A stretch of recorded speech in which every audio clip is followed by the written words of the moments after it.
Selfie का craze आज से नहीं शुरू हुआ, जानिए इसका भारतीय शाही इतिहास। आज के जमाने में सेल्फी एक फैशन, एक ट्रेंड और कई बार तो पागलपन बन चुका है। लोग किसी भी जगह पर किसी भी हालात में बस एक सेल्फी लेना चाहते हैं।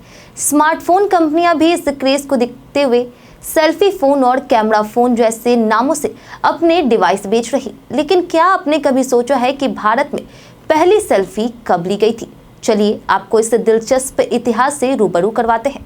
आज सेल्फी केवल एक फोटो खींचने का तरीका नहीं रह गया, बल्कि यह सोशल मीडिया पर अपनी मौजूदगी दर्ज करने का तरीका बन चुका है। इंस्टाग्राम, फेसबुक, स्नैपचैट जैसे प्लेटफॉर्म पर हर दिन करोड़ों सेल्फी अपलोड होती है।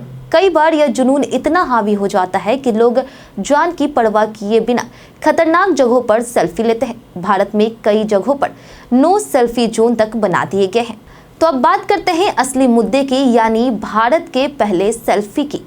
साल था 1880, जगह थी त्रिपुरा का शाही महल और जिन्होंने सेल्फी ली थी वे थे महाराजा वीरचंद्र माणिक्य। उनके साथ थी उनकी पत्नी खुमान चानू मनमोहिनी देवी। दोनों को फोटोग्राफी और कला का बहुत शौक था।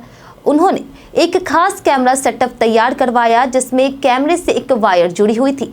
महाराजा ने उस वायर के जरिए कैमरे में लगे लीवर को खींचा, जिससे यह फोटो क्लिक हुई और इस तरह भारत की पहली सेल्फी ने जन्म लिया।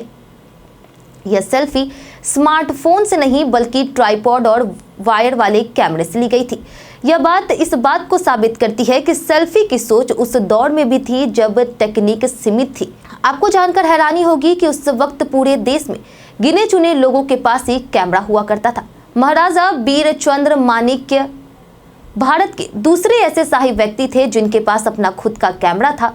उनसे पहले केवल इंदौर के राजा दीनदयाल के पास ही कैमरा था। इससे यह भी साफ होता है कि हमारे देश में कला और टेक्निक का मेल बहुत पहले से शुरू हो चुका था। तो चलिए आपको एक जरूरी संदेश देते हैं। आज हम सेल्फी के जरिए हर पल को कैद करना चाहते हैं, लेकिन याद रखिए कि एक अच्छी तस्वीर की चाह में जान को जोखिम में डालना सही नहीं होता। चाहे ट्रैफिक हो, पहाड़ हो या पानी, एक पल की लापरवाही जिंदगी भर का पछतावा बन सकती है। सेल्फी जरूर ले, लेकिन सावधानी के साथ।